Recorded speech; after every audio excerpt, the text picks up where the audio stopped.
प्रेमभंगामध्ये मुली जास्त सेन्सिटिव्ह असतात. या प्रश्नाचं उत्तर मी दोन प्रकारे देईन. एक म्हणजे जर तुम्ही मला क्लिनिकली विचारलं तर मी असं म्हणेन की दोघंही सेन्सिटिव्ह असू शकतात. मुलगा आणि म्हणजे त्याला काही जेंडरचा काही प्रश्न येत नाही. इमोशनल सेन्सिटिव्हिटी ही दोन्ही बाजूने तितकीच असू शकते. पण दुसऱ्या बाजूने दुसरंही त्याला एक उत्तर मी देऊ इच्छितो. ते म्हणजे आपण ज्या सोसायटीमध्ये राहतो ती मेल डॉमिनंट सोसायटी आहे आणि त्याच्यामध्ये म्हणजे तो जो प्रश्न आलाय तो त्याच्याशी संबंधित असा आहे.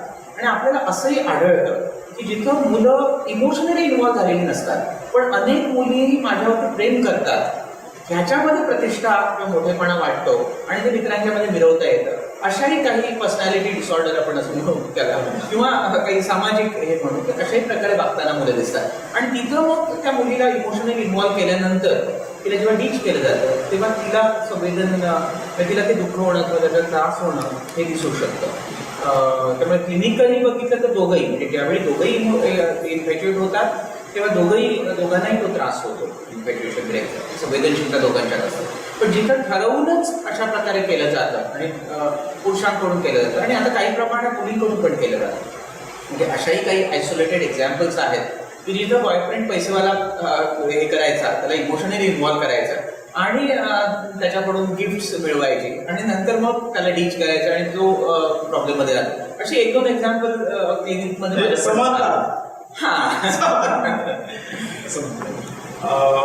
डॉक्टर एक चुकीच्या गोष्टी ते डॉक्टर की आपण असं बघतो की एकतर मानसिक आरोग्याविषयी अवेअरनेस नाही आणि दुसऱ्या बाजूला मानसिक आरोग्याविषयी जितकी काही साधन सुविधा उपलब्ध असायला हवेत, तेवढे डॉक्टर्स असायला हवेत किंवा जितक्या सुविधा उपलब्ध आहेत आपल्या भारतासारख्या देशामध्ये तेवढ्या उपलब्ध नाही. अशा वेळी मानसिक आरोग्याविषयी जागृती असणं, अवेअरनेस असणं ही फार गरजेचं आहे. आणि विशेष करून म्हणजे वेगवेगळे मानसिक आजार आहेत त्याविषयी सुद्धा आपल्याला सर्वसामान्यांना म्हणजे अनेक वेळेला ही भावना असते की मला काही आजार झालेला नाही, पण आपल्या आजूबाजूला एखादा माणूस असू शकतो. त्यामुळे हे वेगवेगळे जे मानसिक आजार ते कुठले आहेत आणि त्याची लक्षणं काय? मानसिक आजारांच्या बाबतीत मी जो पहिला मुद्दा उपस्थित केला की मनुष्यबळ म्हणजे मेंटल हेल्थमध्ये काम करणारं मनुष्यबळ ही खरंच कमी आहे. म्हणजे असे अनेक जिल्हे आहेत जिथे सायकॅट्रिस्ट अवेलेबल नाही. म्हणजे जो उपचार करणारा माणूसच अवेलेबल नाही असं पूर्ण डिस्ट्रिक्टच्या डिस्ट्रिक्ट म्हणजे आपण गोवा राज्य जर विचारात घेतलं तर ॲव्हरेज साधारणपणे जिल्ह्याचं जे क्षेत्रफळ असतं ते गोवा राज्यात असतं. तर असे देशामध्ये आहेत. म्हणजे मी ज्या जिल्ह्यातून येतो सिंधुदुर्ग जिल्हा तिथला मी हा पहिला सायकॅट्रिस्ट म्हणजे त्याच्या अगोदरच्या जिल्ह्यामध्ये सायकॅट्रिस्ट कोणी नव्हतं. ही सिच्युएशन तिथं होतं. त्यामुळे मनुष्यबळाचा प्रश्न आहे. दुसऱ्या बाजूला सायकॅट्रिक हे फील्ड असतं त्याच्यामध्ये स्पेशलायझेशन असतं आणि ते बाकीचे हेल्थ जसे असते ऑर्थोपेडिक सर्जन असतो, जनरल मेडिसिनवाला असतो, रेडिओलॉजिस्ट असतो, तसा सायकॅट्रिस्ट असतो हेही लोकांना माहिती नाही. म्हणजे मी प्रांजळपणे कबूल करतो MBBSला ॲडमिशन घेताना मला ते माहिती नव्हतं की सायकॅट्रिस्ट ही वेगळी स्पेशालिटी आहे. फक्त मी ते सिनेमातून बघितलं होतं जसं तुम्ही बघितलं वेड्यांचे डॉक्टर असतात. आणि हा जो गैरसमज आहे की सायकॅट्रिस्ट म्हणजे फक्त वेड्यापुरता मर्यादित हाही गैरसमज तुटण्याची गरज आहे. कारण त्याच्यामध्ये अनेक प्रकारचे आजार अभ्यासले जातात. म्हणजे जेव्हा आपण सायकॅट्री म्हणतो त्यामुळे त्याच्यामध्ये अनेक आस्पेक्ट आहेत. म्हणजे एक आपण जर विचारात घेतलं मी तुम्हाला ते 4 प्रकारात सांगेन. एक आहे की जिथं मानसिक आजार स्पष्टपणे मानसिक आजार आहे. दुसरं असं आहे की तुम्हाला शारीरिक आजार झाला, समजा तुम्हाला ताप आला आहे पण त्यावेळी तुम्हाला तुमची मानसिक स्थिती कशी असते तेव्हाही तुमची मानसिक स्थिती बिघडलेली असते आणि तिथं डॉक्टरने तुम्हाला होप देणं हे सुद्धा तुम्हाला पुरेसं असतं. सो तिथं पण सायकॅट्रीचा रोल येतो. किंवा असे काही आजार असतात की ज्याच्यामध्ये शारीरिक लक्षणं दिसतात. म्हणजे अशी काही लोक माझ्या पाठीत दुखतंय माझं डोकं दुखतंय म्हणजे क्रॉनिक म्हणजे ते डॉक्टर शॉपिंग करत असलेले लोक कशी असतात. पण त्यांना खरं म्हणजे शारीरिक आजार काही नसतो, त्यांना मानसिक आजार असतो. त्यांना कदाचित डिप्रेशन असू शकतं, एन्झायटी असू शकते. पण डिप्रेशन आणि एन्झायटी असं व्यक्त न करता ते शारीरिक लक्षणांच्या रूपात ते व्यक्त करतात. तिसरं आहे की ज्याच्यामध्ये तुम्हाला शारीरिक आजार असतो खरा आणि त्याच्यामुळे तुम्हाला मानसिक लक्षणं दिसतात. म्हणजे मेंदूमध्ये ट्युमर झाला आणि तुमचे चिन्ह प्रेझेंटेशन हे सायकॅट्रिक ह्याच्यासारखं, कारण तुमचा जो भाग विचार करणारा भाग आहे तिथं दबाव आला हे कशा प्रकारे दिसतं. आणि एक चौथा जो भाग आहे तो सायकोसोमॅटिक एलिसिस. सायकोसोमॅटिक हा शब्द जरा वेगळ्या प्रकारे लोक वापरतात, पण मी जिथं म्हणतोय त्याला आपण लाईफस्टाईल डिसिजेस असंही म्हणतो. म्हणजे हायपरटेन्शन, ब्लड प्रेशर, डायबिटीस ज्या गोष्टी आहेत की ज्याच्यामध्ये तुमची मानसिकता तुमची ब्लड शुगर फ्लक्च्युएट करतात. तुम्हाला स्ट्रेस असेल तर तुमचं ब्लड प्रेशर वाढवणं, तुम्हाला स्ट्रेस असेल तर तुमचं डायबिटीस वाढणं, ह्या गोष्टी होतात. तर असं वेगवेगळ्या आस्पेक्टने म्हणजे मानसिकतेचा किंवा एकंदरीत सायकॉलॉजी सायकॅट्रीचा रोल हा याच्यामध्ये आहे. आता आपण इलनेसच्या बाबतीत घेऊया. त्याची ग्रॅव्हिटी पहिल्यांदा सांगू. म्हणजे गंभीर स्वरूपाचे मानसिक आजार जनरल पॉप्युलेशनमध्ये, म्हणजे आता आपण गेलो आणि 100 लोकांना गोळा करून आणलं तर त्याच्यामध्ये सिव्हिअर मेंटल इलनेस असलेली माणसं किती असतील तर 1% असतील. म्हणजे 100त 1 माणूस. मग तुम्ही पॉप्युलेशन मोजा, 15 लाख आपल्या गोव्याचं पॉप्युलेशन असेल तर त्याचा 1% हे गंभीर स्वरूपाच्या मानसिक आजार असलेले लोक आहेत. जवळजवळ 1.5 हो, 1,500 नाही 15,000 1% हे केलं. दुसरं हे आहे की त्याच्या 10 पट हे कॉमन मेंटल डिसऑर्डर्स की ज्याच्यामध्ये एन्झायटी आणि डिप्रेशन ह्या गोष्टी त्याच्यामध्ये येतात. आणि त्या 10 पट म्हणजे 10% लोकांना ह्या गोष्टी आहेत. आणि आपल्याला हे माहिती नाही की आपल्याला अशा प्रकारचा आजार आहे. आणि बऱ्याच वेळा हे लोक जातात जनरल प्रॅक्टिशनरकडे. आणि हे मी फ्रँकली कबूल करतो की मी जेव्हा ग्रॅज्युएशन केलं, BBS केलं, त्यावेळी सायकॅट्री आम्हाला जी शिकवली गेली ती फारच कमी शिकवली गेली. म्हणजे एक 15 दिवसाचं पोस्टिंग होतं. म्हणजे मी जर सांगितलं तो सगळा स्पेक्ट्रम म्हणजे सगळीकडे तुम्हाला सायकॉलॉजीचा रोल येतो. म्हणजे कसं बोलायचं पेशंटशी, इथून सगळ्या गोष्टी ठरतात त्याच्या प्रोग्नोसिससाठी. आणि तुम्हाला 15 दिवसच फक्त सायकॅट्री शिकवली जाते. आता पेपर एक सेपरेट सेक्शन किंवा पेपर आहे ग्रॅज्युएशनला, पण आमच्याकडे शॉर्ट नोट यायची आणि फक्त एकच शॉर्ट नोट असायची. एवढं कमी इम्पॉर्टन्स म्हणजे ते ऑप्शनला टाकलं एवढा कमी त्याला इम्पॉर्टन्स दिला जात होता. त्यामुळे होतं असं की जेव्हा जनरल फिजिशियनकडे माणसं सोमॅटिक कंप्लेंट शारीरिक तक्रारी घेऊन जातात पण त्यांचं दुःख वेगळं असतं, त्यांचा प्रॉब्लेम वेगळा असतो, तेव्हा तो ओळखला जातो. आणि बऱ्याच वेळा त्यांना टॉनिक देऊन, झोपेच्या गोळ्या देऊन त्यांची बोलवण केली जाते. आणि त्यामुळे त्यांना प्रत्यक्ष उपचार मिळत नाही. त्यामुळे इथं बऱ्याच प्रमाणात त्याच्या जागृतीची गरज आहे. आणि हे रिअलाईज झालं म्हणजे आपल्या पब्लिक हेल्थ सिस्टीमला हे खूप अगोदर रिअलाईज झालं. साधारणपणे 82च्या आसपास नॅशनल मेंटल हेल्थ प्रोग्राम बनवला गेला की लोकांच्या पर्यंत म्हणजे डोअर स्टेपला सायकॅट्री पोचली पाहिजे. पण त्यावेळी बजेट फार कमीच ठेवलं होतं त्याने. आणि आत्ता म्हणजे आपल्याकडे जवळजवळ 2 वर्ष झाली की आपल्या नॉर्थ गोव्यामध्ये डिस्ट्रिक्ट मेंटल हेल्थ प्रोग्राम जो नॅशनल मेंटल हेल्थ प्रोग्रामचा भाग आहे की डोअर स्टेपला सायकॅट्री मिळाली. आणि सायकॅट्री ही वेगळी असणं होता. म्हणजे साधारणपणे कसं होतं की तुम्हाला मानसिक आजार आहे IPHBला जातं, मग कुठेतरी आपल्याला वाटायला लागतं की आपण अशा वेगळ्या इन्स्टिट्यूटकडे का जावं. कारण हा भाग ते मेडिकल पासून फार जोडलं होतं. हा, तर त्यामुळे तो त्याचाच भाग म्हणून प्रायमरी केअर फिजिशियन जो असेल किंवा मेडिकल ऑफिसर जो असेल म्हणजे प्रायमरी हेल्थ सेंटर असेल तिथंच तुम्हाला बेसिक ट्रीटमेंट जर मिळाली आणि एक्झिस्टिंग पब्लिक हेल्थ स्ट्रक्चरमध्ये मिळाली तर त्याला स्टिग्मा नाही. त्यामुळे हा सरकारचा प्रयत्न आहे की त्याचा जो स्टिग्मा आहे तो जाणं. आणि आता तुम्हाला हेही जाणवेल की एक 5 ते 10 वर्षापूर्वी मानसिक आजाराविषयीची जाणीव आणि आजची जाणीव त्याच्यामध्ये खूप फरक पडलेला जाणवेल. आता लोकांना बऱ्यापैकी याच्याविषयी जाणून व्हायला लागली. लोक येतात स्वतः म्हणून काउन्सिलिंगसाठी येतात. हा फरक आहे. अर्थात हा फरकही खूप थोडा आहे, तो खूप मोठ्या प्रमाणात होण्याची आवश्यकता आहे. म्हणजे ह्या मताशी मी सहमत.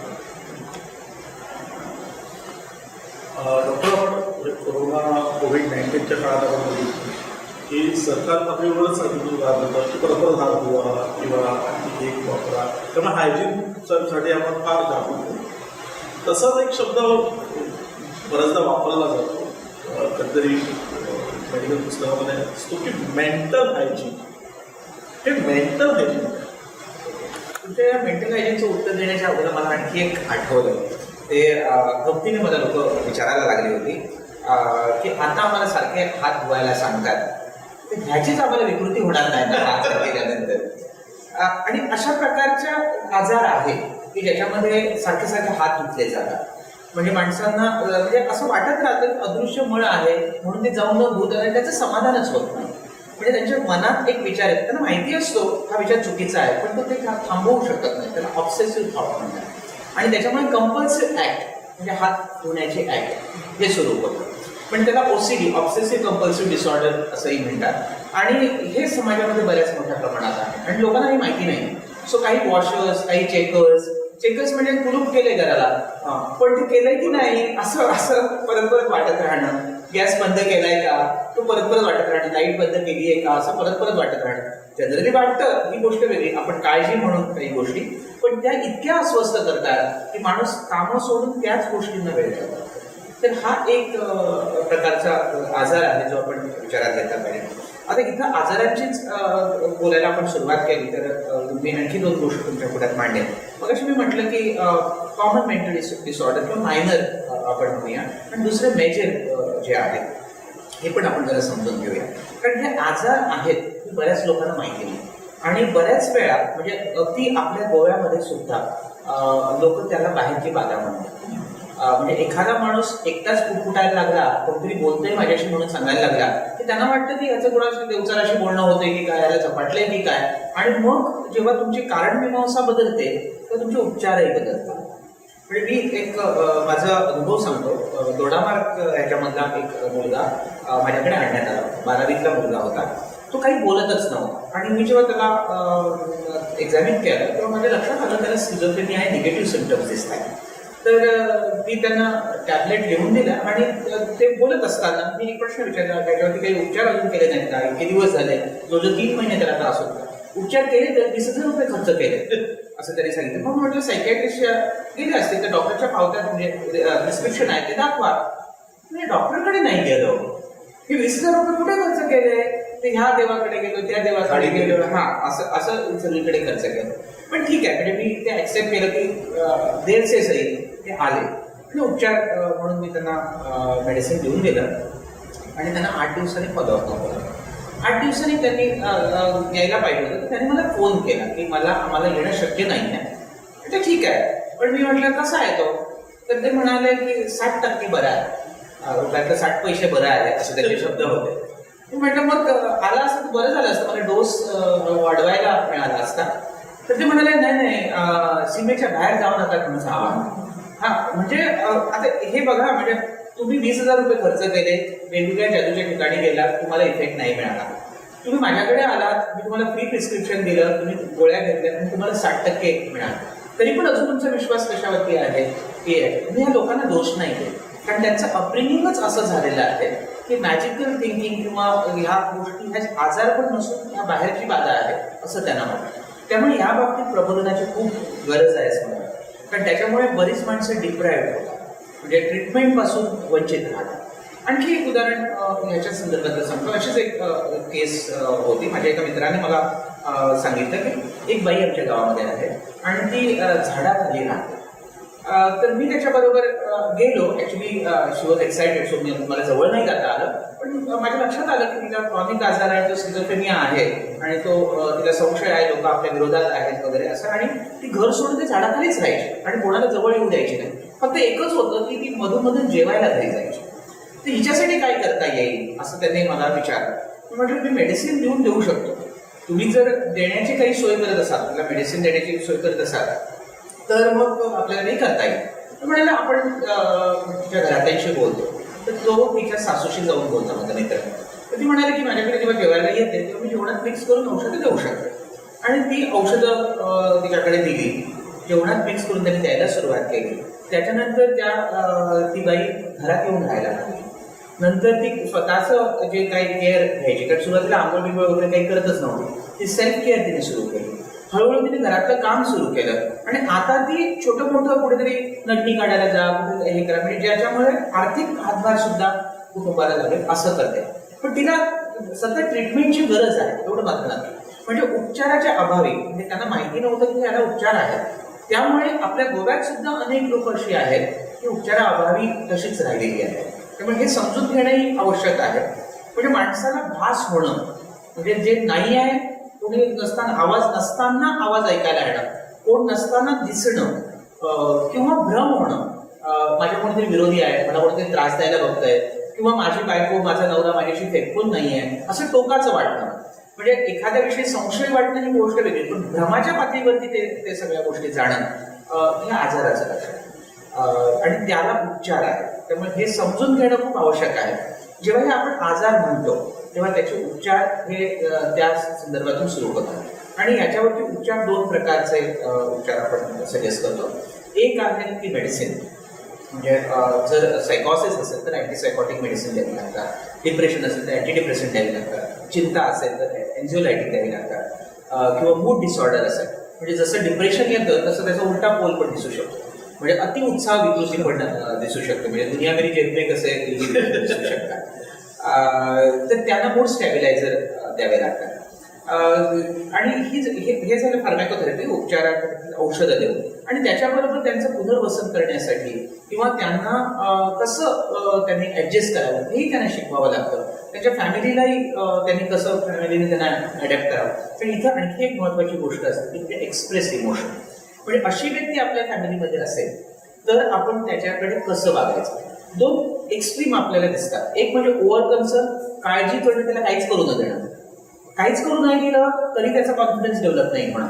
आणि दुसरं म्हणजे त्याच्याविषयी हॉस्टिलिटी, तू माझ्या वाटेला आलास कशाला, आणि म्हणून त्याला तुच्छतेने प्रत्येक वेळी वागवणं. तर ते आजार पण आहे आणि त्याला ओव्हर कन्सर्न किंवा तुच्छता ह्या दोन्ही पोल नको, त्याला सांभाळून घेणं. म्हणजे जसं आपण इतर आजारामध्ये घेतो, म्हणजे एखाद्याला हार्ट अटॅक आला, एखाद्याला डायबिटीस झाला तर आपण त्याची जशी काळजी घेतो तशीच ह्या आजाराची काळजी घेतली पाहिजे. आणि त्याच्यामध्ये येणारे बिहेवियरल चेंजेस, म्हणजे ताप आला तर राग येत नाही.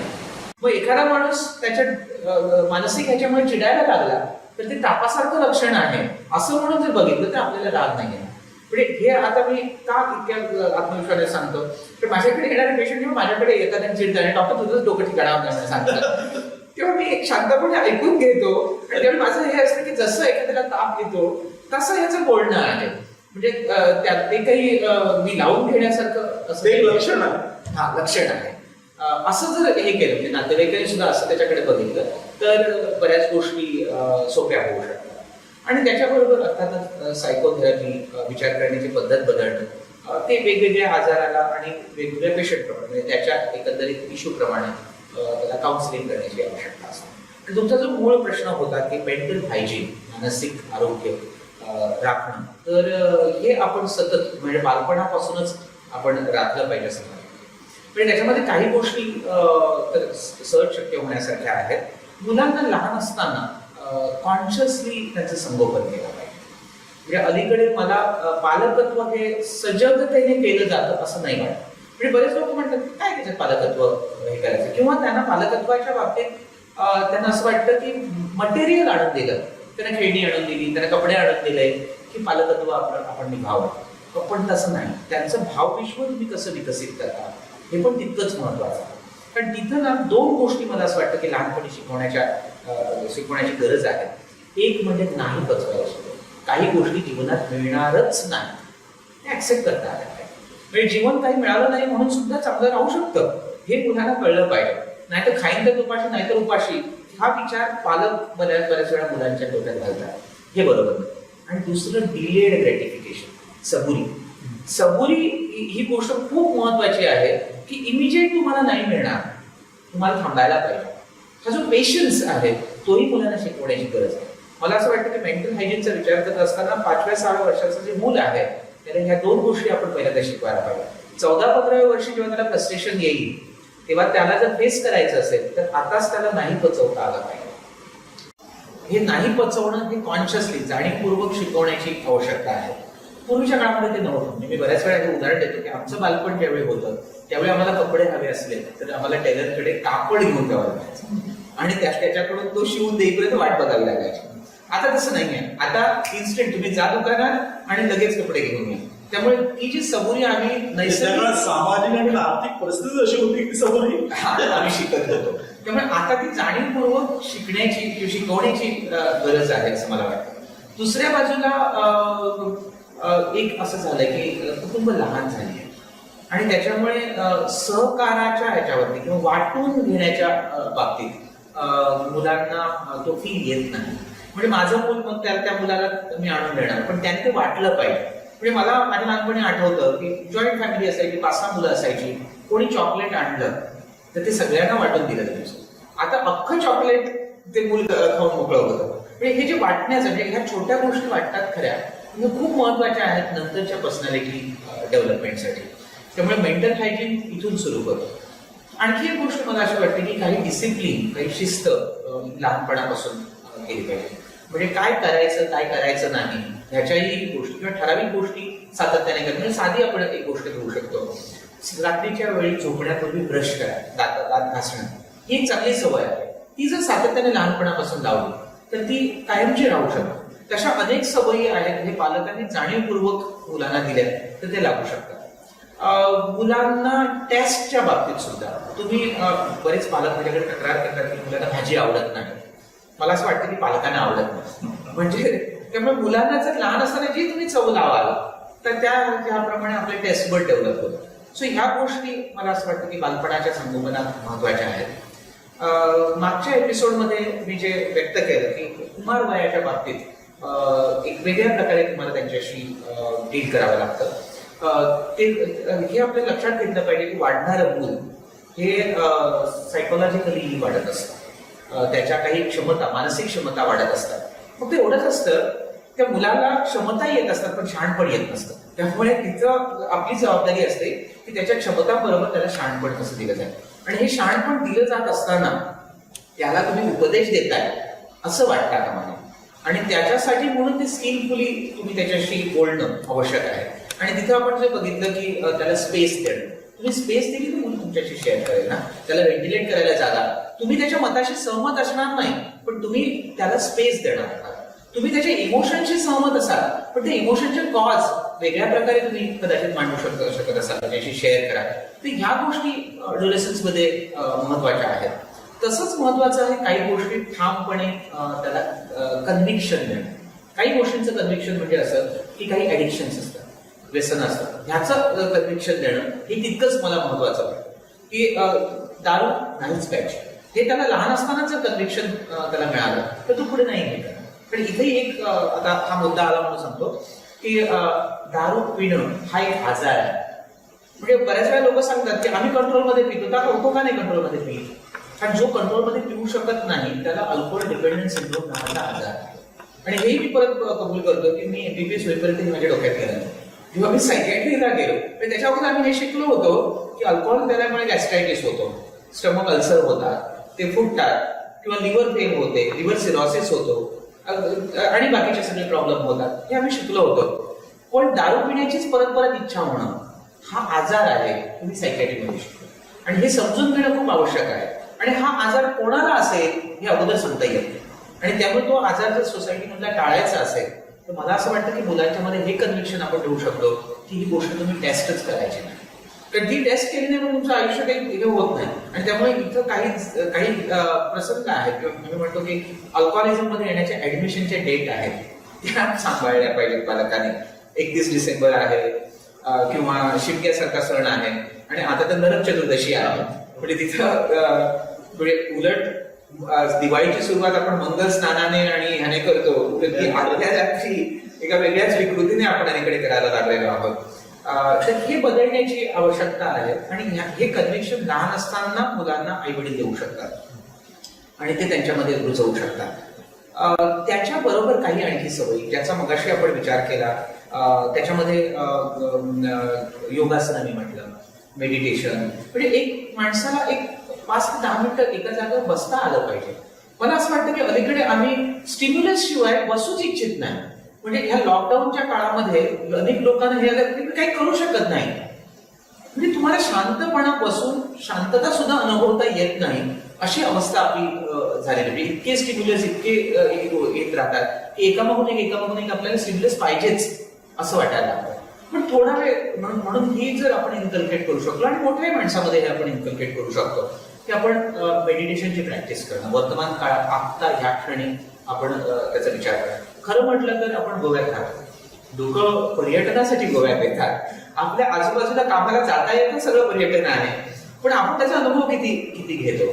म्हणजे मी आता सध्या दिवाळी बेटावरती राहतो. म्हणजे त्या बेटाची शोभा सध्याची अवर्णनीय आहे, म्हणजे स्वर्गात असल्यासारखं वाटतं. पण मला माहिती नाही किती लोक तिथे राहणारे ह्याचा आस्वाद म्हणून याचा विचार करतात. जर हे आपण विचारात घेतलं की आपल्या आजूबाजूला असणार म्हणजे तो क्षण आपण हे करणं, तर मला असं वाटतं की बऱ्याच प्रमाणात आपण मनाला शांत करू शकतो. म्हणजे योगाची व्याख्या करतानाच पतंजलीने असं म्हटलंय की योग म्हणजे काय, चित्तवृत्ती निरोध. तर चित्तवृत्ती कशा नियंत्रित करता येतील ह्याची प्रॅक्टिस वेगवेगळ्या प्रकारे करणं, तर त्याच्यामध्ये ही टेक्निक झाली.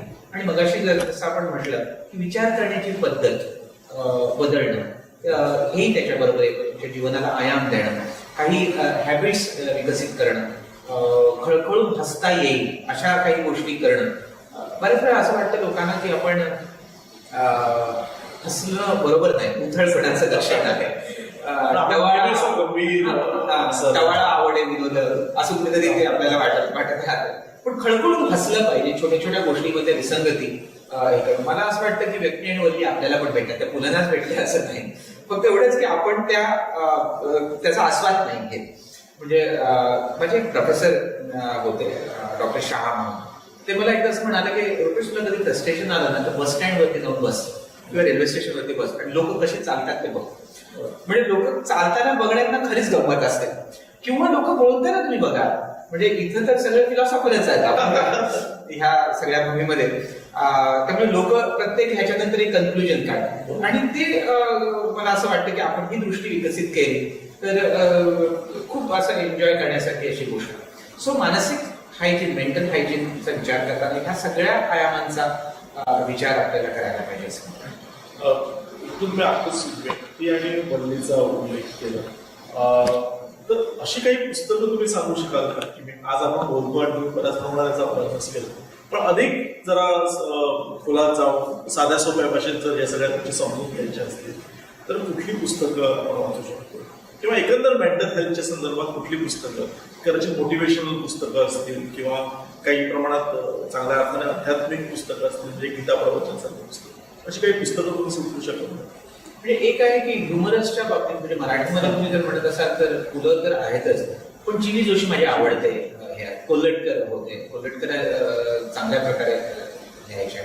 तर असे अनेक हे आहेत की ते तुम्ही वाचून निखळ तुमचा तुम्ही आनंद घेऊ शकता.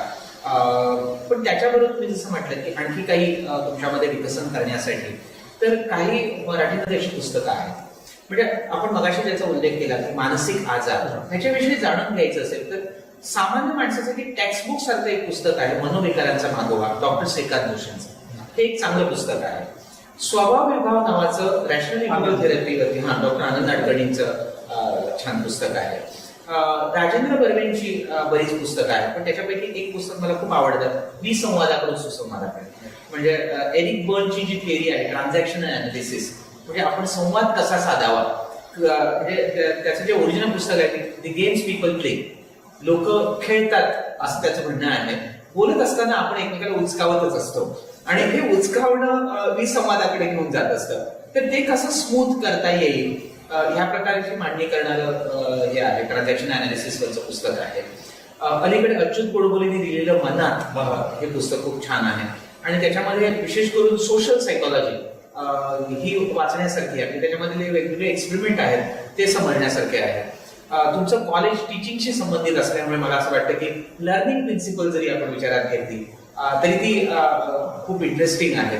माणसं वेगवेगळ्या प्रकारे कशी शिकतात. एक काळ असा होता की बिहेवियरिझमचा प्रभाव होता, पण आता आपण असं विचार करतो, ज्ञानरचनावादाचा आपण विचार करतो की मुलं स्वतःच हे करू शकतात, म्हणजे ज्ञानाची स्वतःच हे करू डेव्हलप करू शकतात. किंवा पाउलो फ्रेरे सारखे माणसाचं लिखाण आहे, हे वाचायला हरकत नाही. किंवा शिक्षकांनी म्हणेल दिवा स्वप्न एक पुस्तक आहे गिजूभाई बदेकरांचं, मराठीत अनुवाद केलाय निरंजन घाटेने म्हणून विकासने काढलंय, ते खूप सुंदर पुस्तक आहे. किंवा तोतोचान आहे एका वेगळ्या शाळेच्या संदर्भात जपानी मुलीने लिहिलेलं, ते नॅशनल बुक ट्रस्टने पब्लिश केलेलं आहे. ही पुस्तकं जर आपण वाचली, काही माहिती दाखल पुढे ठेवली, तर ही खूप इंटरेस्टिंग आहेत पुस्तकं. आणि मग माझ्यासारखा मेडिसिन फॅकल्टी मधला माणूस हे वाचू शकतो. तर मला असं वाटतं की आर्ट्स किंवा याच्याशी संबंधित माणसांना वाचायला खूप जास्त आनंद वाटेल.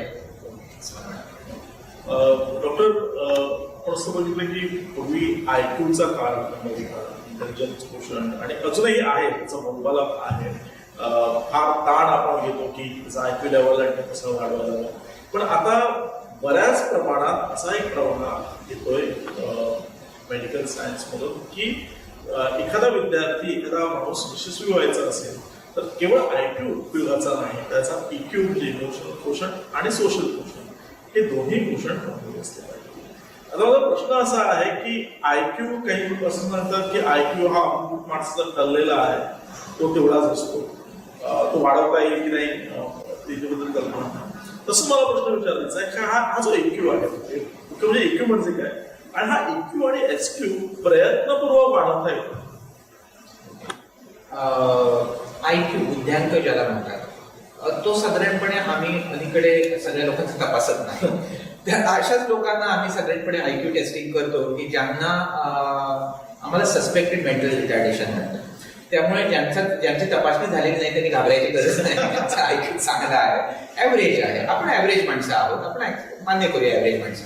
पण ऍव्हरेज माणसं असले तरी सुद्धा आपण प्रयत्नाने बऱ्याच गोष्टी समजून घेऊ शकतो.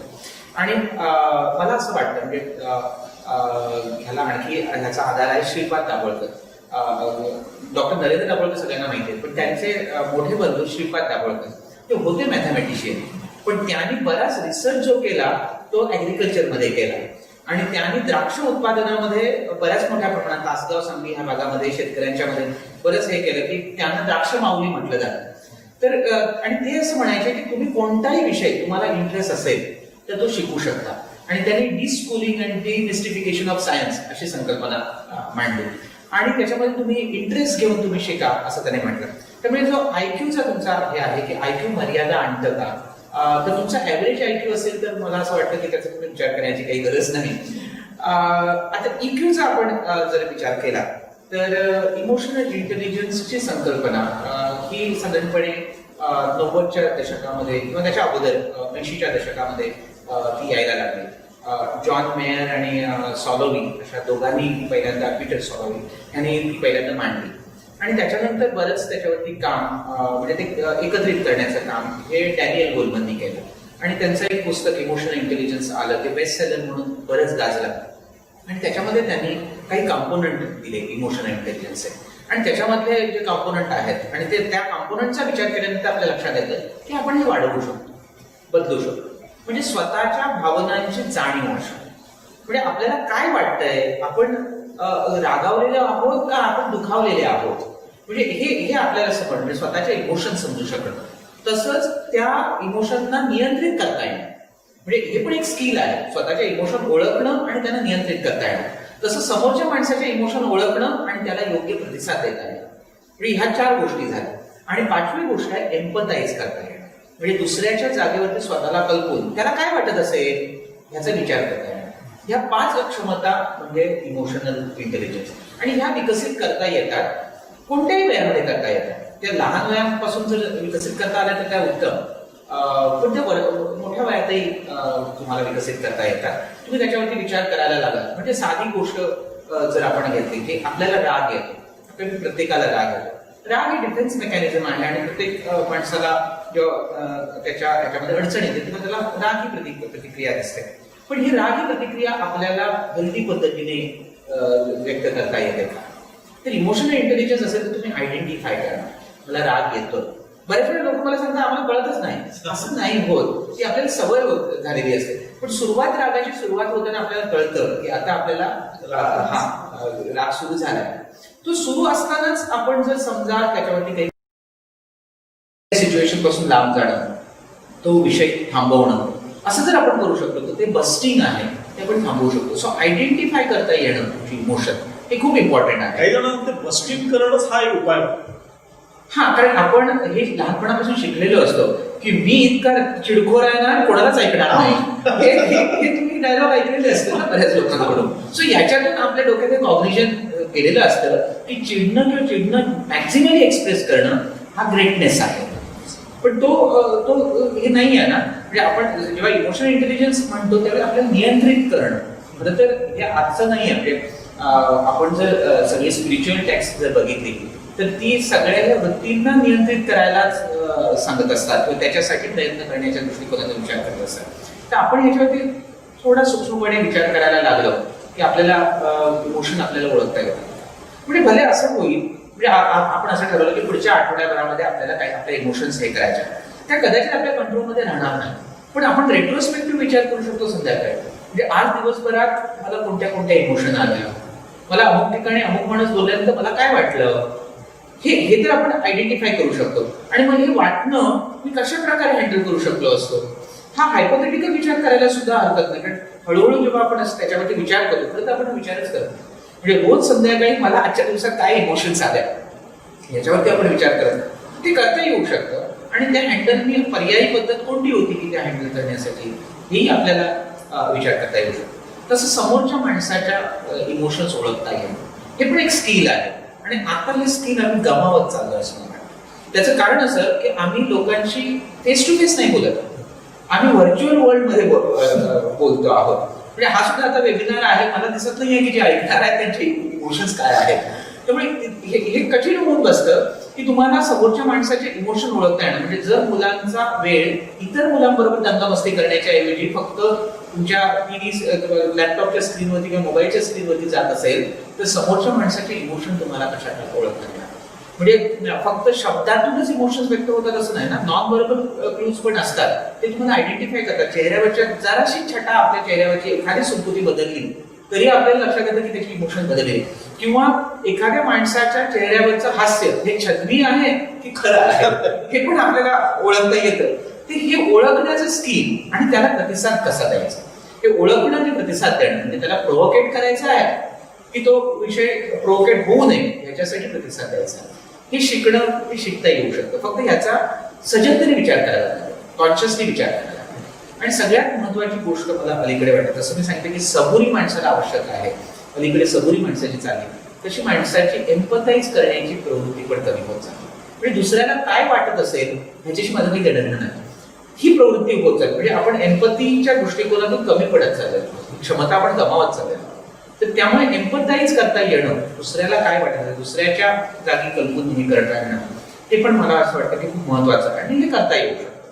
बऱ्याच वेळा सिनेमा बघताना, पुस्तकं वाचताना तुमच्या डोळ्यात जर पाणी येत असेल किंवा हसत येत असाल तर तुम्ही तो सीन किंवा त्या ह्याच्यामध्ये तुम्ही त्या जाता.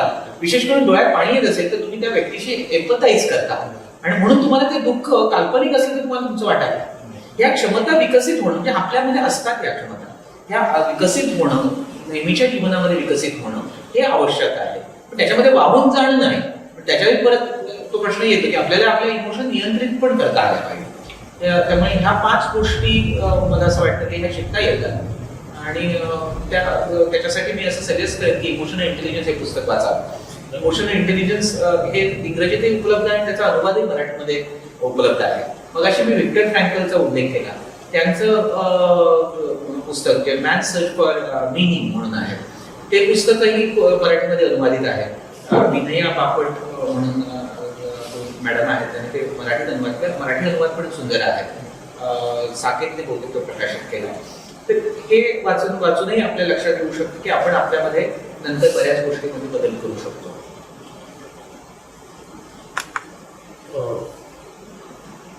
सर मला म्हणजे आपण असं बघतो की असं म्हणतो की हे जग मटेरियलिस्टिक आहे, सगळेजण वस्तू मिळवण्यासाठी धावत.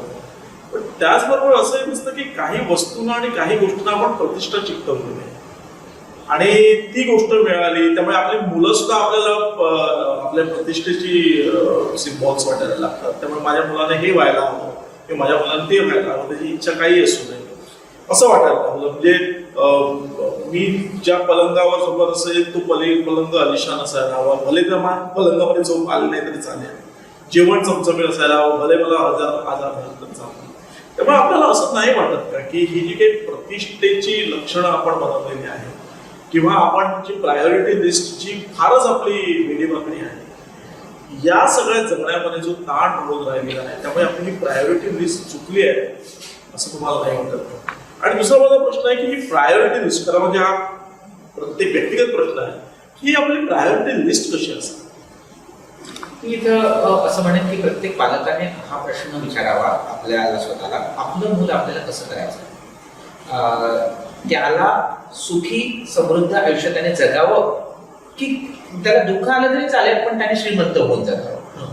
म्हणजे माझं मूल प्रतिष्ठित होणार नाही, पैसे मिळवणार नाही, पण जे काय असेल ते सुखासमाधानाने जगेल, ज्या काही अडचणी येईल त्याला ते तोंड देईल, हिमतीने तोंड देईल. मला असं वाटतं की हे जर आपण गोल आपल्या बाबतीत निश्चित केला तर पुढच्या गोष्टी सोप्या होतील. कारण मग त्या प्रकारे आपण मुलांशी बोलायला लागतो किंवा त्याचं संगोपन करायला लागतो किंवा त्याच्या मानसिक देखभालीचा विचार करायला लागतो. हे पूर्वी नव्हतं. म्हणजे पूर्वी विद्वत्तेला मान होता. आता विद्वत्तेला मान नसतो. तुम्हाला बोलबाला असेल तर तुम्हाला मान नसतो. म्हणजे तुम्ही विद्वान असण्यापेक्षा त्याला बोल बच्चन असं आपल्याला जास्त हे असतं. म्हणजे मी लहान असताना हे एक शिकलो होतो की एक वाक्य होतं, न बोलणाऱ्याचे मोती खपत नाही पण बोलणाऱ्याचे चुरमुरे सुद्धा खपतात. सो हे जे आहे कारण ह्याचं कारण असं की आपल्या आजूबाजूची परिस्थिती कशा प्रकारे विचार करते. तर हे मूल्य आपल्याला द्यावं लागेल, मुलांनाही द्यावं लागेल आणि आपल्याही उदाहरणातून आपल्याला ते ठेवावं लागेल. म्हणजे ज्या पालकांना असं वाटतं की मुलांनी याच्यामध्ये गुंतू नये त्या पालकांनी आपल्या पुढ्यात आपण जसा आदर्श ठेवावा लागेल. म्हणजे बोलत असताना किंवा तुमच्याकडे तुम्ही एखादी गोष्ट आणत असताना तुमच्या गरजेसाठी तुम्ही, म्हणजे एखाद्या गोष्टीची मला गरज असेल तर जरूर मी खरेदी करावी, पण गरज नसताना शेजाऱ्याकडे आहे म्हणून मी हे करावी. आणि हे खरं म्हटलं ना तर हे बऱ्याच ठिकाणून आपल्यापर्यंत येते.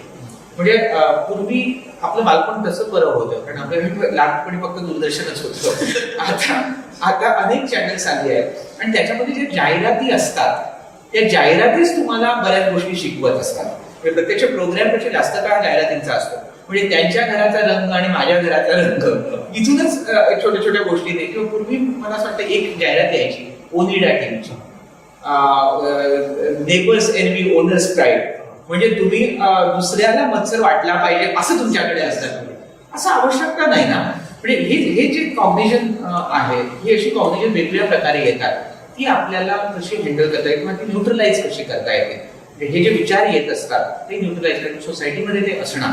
त्यामुळे व्यक्तिगत पातळीवर म्हणजे पूर्ण सोसायटी बदलायची असं आपण नाही आता सध्या बघत आहोत. आपण विचार करतो की व्यक्ती म्हणून आपण काय बदलू शकतो, व्यक्ती म्हणून आपल्या व्यक्तिगत जीवनामध्ये आणि आपल्या कुटुंबाच्या जीवनामध्ये ह्या गोष्टी आपण प्राधान्यक्रमाने नक्कीच ठेवू शकतो. तुम्हाला एखादी गोष्ट अभ्यासण्यातला आनंद, त्याला मार्क किती मिळाले हे महत्वाचं नाही, तर ते अभ्यासलं आणि मला समजलं हे खूप महत्वाचं. मी इथे परत एक हे म्हणतो की बऱ्याच वेळा लोक मला विचारतात की मुलांना परीक्षेची भीती वाटते.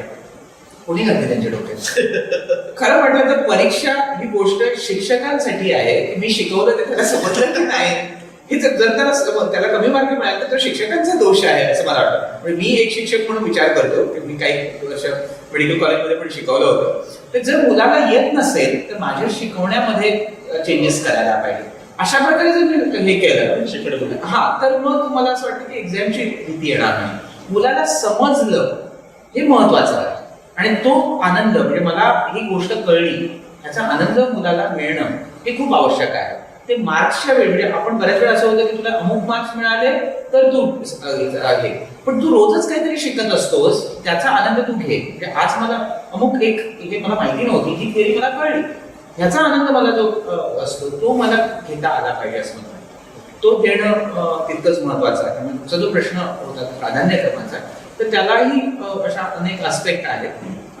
तर त्या ह्याने व्यक्तिगत पातळीवरती आपण नक्कीच ते ठरवू. स्पर्धा आपण म्हणतो ना, त्यामुळे स्पर्धाच्या वेळेला सुद्धा जे शब्द वापरले जातात ते म्हणजे मला असं वाटतं की नकारात्मकच आहे. म्हणजे बघा कट थ्रोट कॉम्पिटिशन किंवा किलिंग इन्स्टिंक्ट हे असं काही असण्यापेक्षा सुद्धा आपण स्पर्धा करू शकतो का, म्हणजे स्पर्धा करू शकतो का आयुष्यामध्ये एक्सलन्स मिळवू शकतो का, की हे असंच पाहिजे किलिंग इन्स्टिंक्ट तुमच्याकडे असले पाहिजे कट थ्रोट कॉम्पिटिशन मध्ये तुम्ही हे असं काही आहे याच्यापेक्षाही वेगळं असं आयुष्य एक्सलन्स मिळवण्याचे मार्ग आहेत? नक्कीच वेगळे मार्ग आहेत. आपण खेळत असताना आपण नेहमी खेळतो. म्हणजे मी आणि माझी मुलगी जेव्हा खेळतो पत्ते खेळ किंवा कॅरम खेळ तर मी एक हे करतो की मी हरलो तर मला बरं वाटतं माझ्या मुलीकडून मी हरल्यानंतर आणि मी तिला हे जाणीवपूर्वक सांगतो की मी तुझ्याकडून हरलो तरी मी आनंदी आहे. त्यामुळे हरणं जिंकणं महत्वाचं नाही, आपण खेळत असताना मजा जी येते ती महत्वाची आहे. त्यामुळे कॉम्पिटिशन मध्ये मजा जी येते की आपण काहीतरी गोल ठरवतो आणि आपण त्याच्यामध्ये हे आहे. जिथं कॉम्पिटिशन संपली तिथं तुम्ही फक्त हेच एन्जॉय केलं पाहिजे की तुम्ही म्हणजे तुम्ही जो काही खेळ खेळला किंवा जे काही कॉम्पिटिशन केलं त्याच्यामध्ये. मी त्याला एक उदाहरण देईन. आपण बऱ्याच वेळा पिकनिकला जातो. कुठे पिकनिकला जायचं याच्यासाठी बरेच डिबेट होतो. पण मला खरं सांगा, पिकनिकच्या स्पॉटवर पोहोचण्यात मजा असते की वाटेत मजा असते? वाटेत मजा असते का? सो तशाप्रमाणे प्रत्यक्ष काय हे झालं, शेवटी काय झालं परीक्षेमध्ये हे महत्वाचं नाही. रोज आपण जे काही ती प्रोसेस एन्जॉय करणं हे मला असं वाटतं की महत्वाचं आहे. ते जर ठेवलं तर मग ह्या गोष्टी सहज सोप्या होतात.